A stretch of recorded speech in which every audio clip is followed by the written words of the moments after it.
What if Ahsoka became the Mandalore? Part 2. Seizing Dooku's war chest was something Ahsoka wholeheartedly supported, especially if it meant preventing the Empire from having it. The plans would be similar to that of Kamino, except that Rex didn't have as many men infiltrated.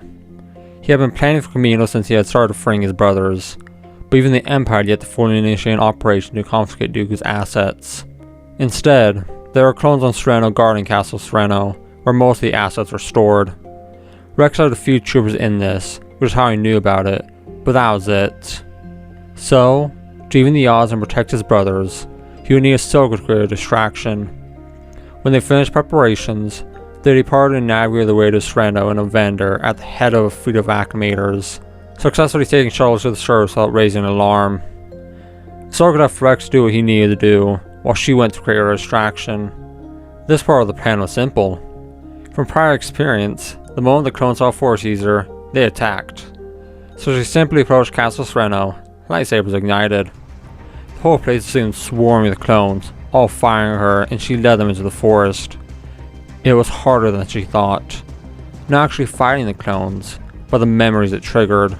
She remembered the Jedi deaths as each blaster shot hit her lightsabers, her markings blurring onto the white helmets. The pain, fear, and anger from that day.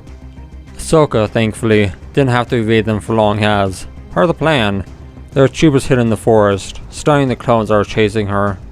She helped these troopers gather their brothers onto a shuttle to be taken to get their chips removed, before going to find Rex, needing something more to do to distract her after that. He was overseeing the loading of Dooku's war chest on acclimators, and she'd offer her assistance, both physically and using the Force to lift the large crates.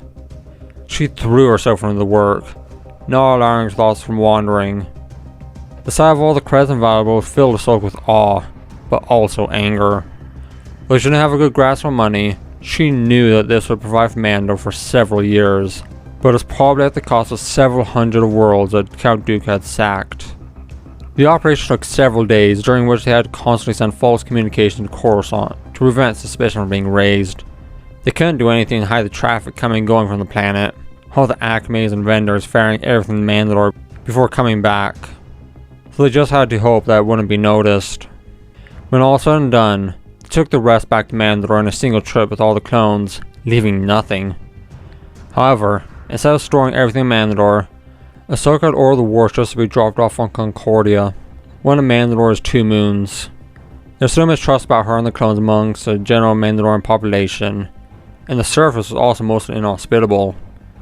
So, she has started turning the entire moon of Concordia into a military base, since it was mostly abandoned anyway. For now, construction was still underway, so most of the clones are still on Mandalore, though almost all surplus supplies are now stored there.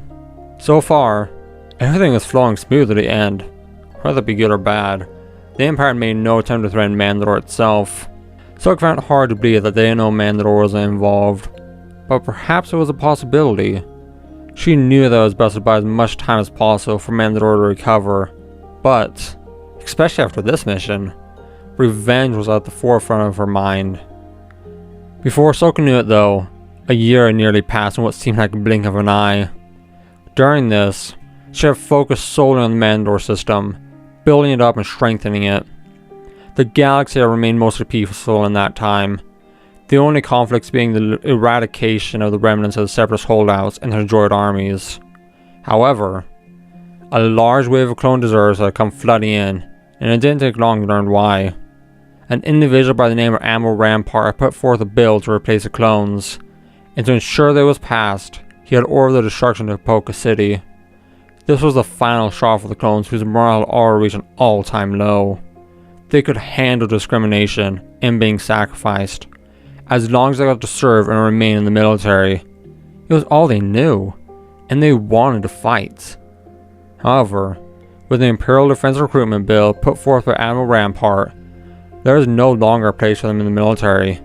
Not only that, but they weren't being given a place to go, or a way to retire. They were being cast aside with nothing, for nothing. Because of this, there are only a few clones who chose to stay within Imperial ranks anymore. The die-hard clones that refused to leave only barely made up enough for one division. As a result, Rex's mission to free his brothers was complete, though it did make all future operations difficult without clones to blend into. Most of the clones had deserted Mandalore with whatever they could bring and join their ranks, but some had refused, instead going to other organizations, and a handful had settled down. To replace them, the Empire started conscripting from the general population, though exclusively humans. They were poorly trained, something Ahsoka saw firsthand on several occasions. It was an army whose leaders and superiors were once part of planetary defense forces, most of whom had minimal combat experience. The clone commandos had been assigned to train the new elite branch of the military, who were called TK troopers, and they were doing it even after Rex got them to remove their chips. But, like the rest, the destruction of Camino, along with the Imperial Defense Crewman Bill, finally turned them against the Empire, all of them eventually finding the way to Mandalore. Now, the Empire had a poorly trained army, and an undertrained and inexperienced elite force to replace the clones. The Navy had suffered a similar fate, with the fact that the clones took with them whatever they could, not just what they could carry, but also what they could capture. They had been steadily being replaced. If they even had a small clone force on a ship, they had mutinied. These usually always succeeded. They then picked up their brothers, stuffing the ship full of both men and supplies before going to Mandalore. The sudden disappearance of these ships left the Empire with a gutted navy, though they still had a decent fleet with at least a handful of every ship class that could respond to threats. There are so many ships in the Mandalore system now that each planet and moon had over 100 ships guarding it, essentially making it a fortress system. Ahsoka had also seen the new class of Star Destroyer the Empire was producing. It looked similar to the Victory class that had debuted near the end of the war, except this one was much larger, and it also appeared more vulnerable, so she decided not to attempt to steal one. With how weak the Empire was, Ahsoka wanted to attack, but forced herself not to. She had made a promise to Bo-Katan, and though she was tempted to break it for this good opportunity, she wouldn't. Still, several other groups took advantage of the Empire's weakened military, primarily separatist holdouts. They didn't cause too much damage, unfortunately. Their strength had been whittled down, but enough for the Empire to use to its advantage. These disappearance of the clones and these pushbacks that caused fear in the Empire to advocate an increased military spending, becoming an ever-increasing militaristic state.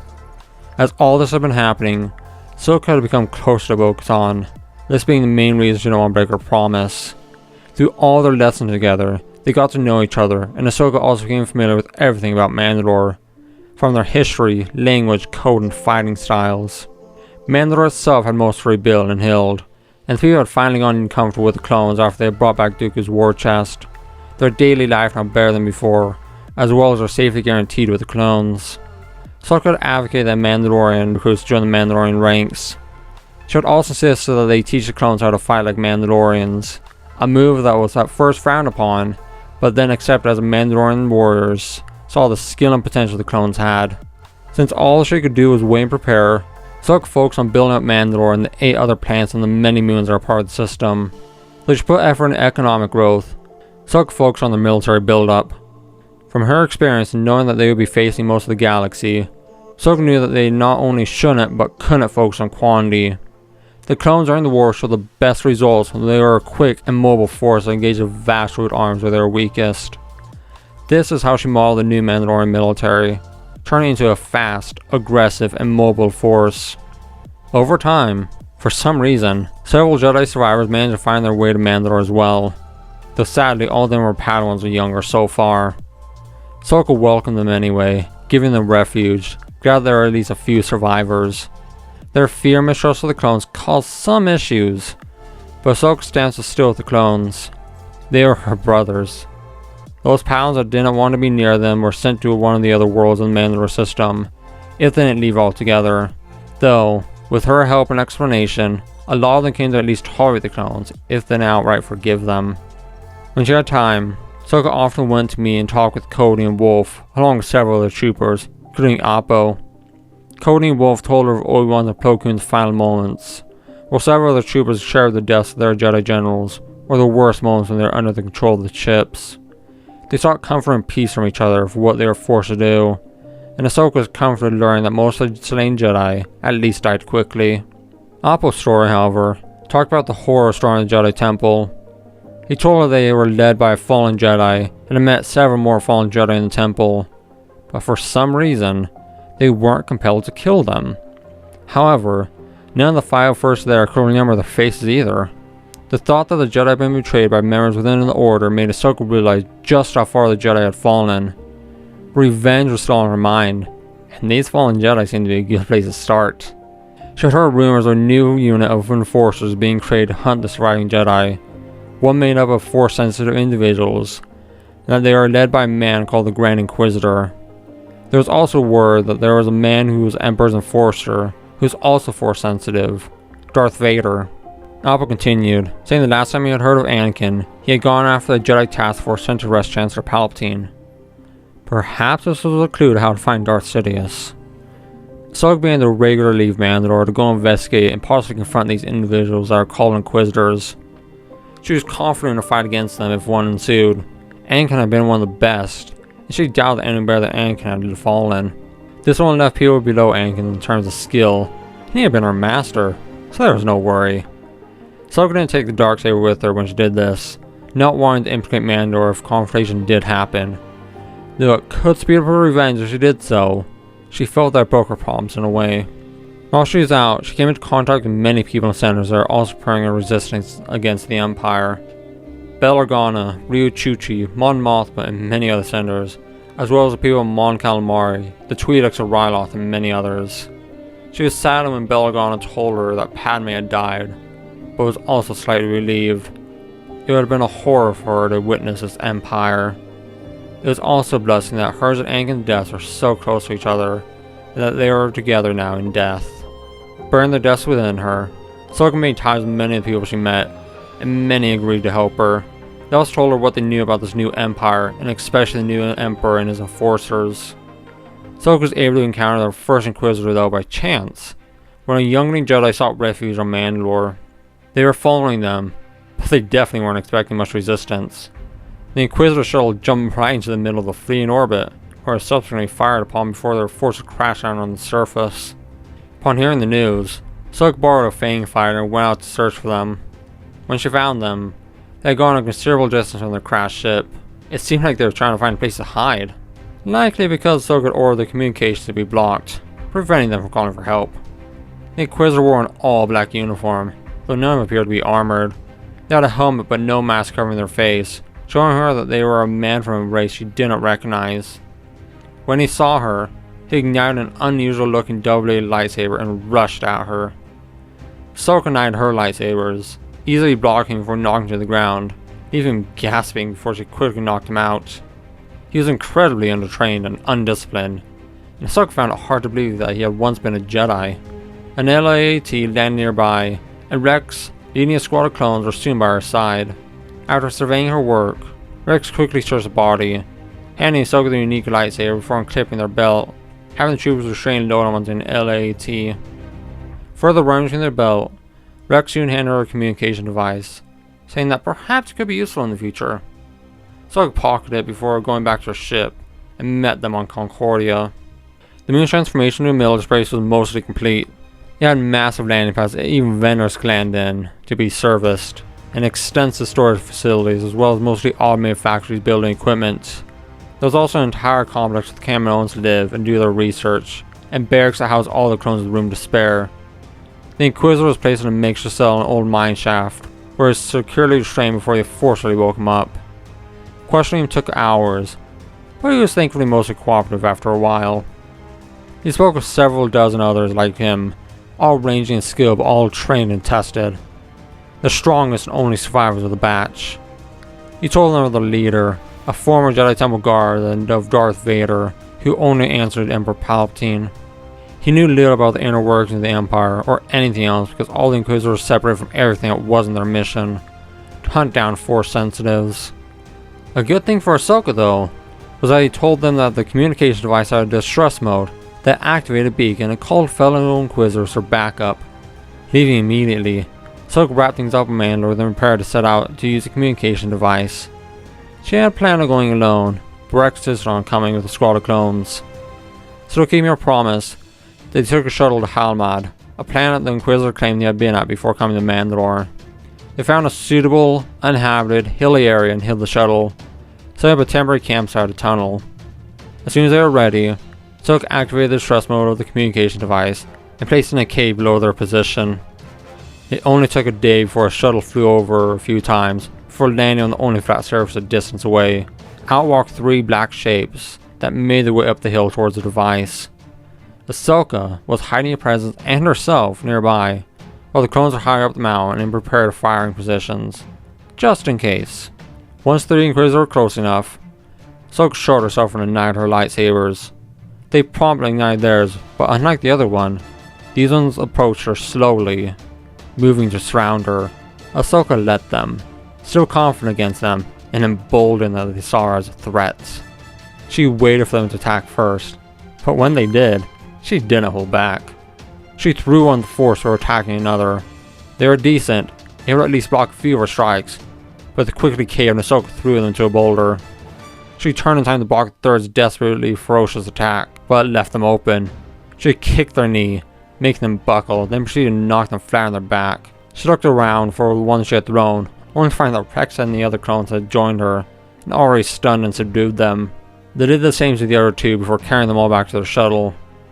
They wrapped things up and went back to Concordia, taking the Inquisitor shuttle with them after making sure that there was nothing tracking it. So I got busy with the role as Mandalore after that, not allowing her to go after any more Inquisitors. However, one day, a Padawan requested to speak with her. She had just arrived in Mandalore and was seeking refuge, which Ahsoka obviously granted, but she also requested that Ahsoka help a town on Agamar that would protect her from the Empire. She had to stop there before she could get to Mandalore, and that town had given her shelter and allowed her to escape from the Imperials that were following her. Ahsoka agreed to help, and after telling Rex, they went to the Mirror Gulfshire system in a vendor, which was fully prepared for combat. When they arrived, Ahsoka opted to only take a few LAATs to the surface with fire cover, not wanting to make it seem like an invasion. There appeared to be no Imperial ships in the system, so she hoped that perhaps town was fine after all. This hope vanished though, as it entered the atmosphere and saw black smoke coming from the town. They landed outside of it, then began to move in, going house to house. It was so eerily quiet and devoid of life that gave Ahsoka chills. Thankfully though, the clones started finding survivors, which were escorted back to the LAATs before bringing ferries to the vendor. As they got close halfway to the town, 2 Inquisitors spawned in the square near the center of the town. While the clones secured the area, Ahsoka engaged the 2 Inquisitors before her. They tried to run upon seeing the situation, but Ahsoka was immediately on them, forcing them to focus on her. As they fought, Ahsoka had to admit that they were the best she had faced, but it still wasn't a fair fight. It was only difficult because she was trying to keep them alive. However, they almost got on a strike when she was momentarily shocked by an overwhelming dark presence. Instinct drove her and she promptly ended the fight, killing both Inquisitors as an Imperial shuttle landed on the other side of the square. Ahsoka instinctively readied herself as her grip tightened on her lightsabers. The ramp lowered, allowing her to hear a deep, mechanical breathing, before she saw the figure that was the cause of it. The heavy footsteps brought a person who wore all black with an evil black cape trailing them. Their suit was clearly armored, but also had what appeared to be a control panel on the front. Their helmet also completely covered their head. This had to be who the captured Inquisitors were talking about, the one who's the topic of all the terrifying rumors. This had to be Darth Vader. By their movement, Ahsoka could tell they had at least a few artificial limbs by the stiffness and weight. Falling out of the shuttle were several more standard Inquisitors. Ahsoka could only get a foreboding feeling before she had 4 Inquisitors on her. She didn't hold back, and within minutes, their corpses surrounded her. She was still trying to force herself to be confident, refusing to believe that she didn't have the upper hand, but she was soon fighting again. This time, there were 2 Inquisitors followed by Darth Vader. The 2 Inquisitors were dead before Darth Vader got to her, but immediately upon the blades locking, Ahsoka knew that she couldn't win this fight. Still, she managed to hold her own against him, though she found herself using her emotions to help. As the world outside of this duel faded and her focus on Vader increased, something began to feel familiar about him. She felt that she had fallen before. The moves were familiar. Not only that, but she also sensed his presence before. A moment later, as they both lashed out with the Force, everything clicked and Ahsoka recognized who this was. She landed hard, being too shocked to land on her feet as she stared at the figure before her. The horror and disbelief, mixing with guilt and sadness. Anakin was alive. He was right in front of her, but he had changed. He had become a monster. He had turned into Darth Vader, a Sith Lord. Ahsoka couldn't bring herself to move, frozen by the revelation as he advanced towards her. She could only manage to whisper Anakin's name as she looked at that expressionless black mask. White blur surrounded her as the clones swarmed the clearing, putting themselves between him and her, and they immediately started firing. She tried to stand, but she realized her entire body was trembling. Firm hands grabbed her arms and started dragging her back, away from the monster that was now attacking the men he had once led. All she could do was stare as the clones bravely faced the monster Anakin had become. They fought, even as they were massacred, but Ahsoka soon lost sight of them, their screams still seeming to follow her though, along with that heavy, mechanical breathing.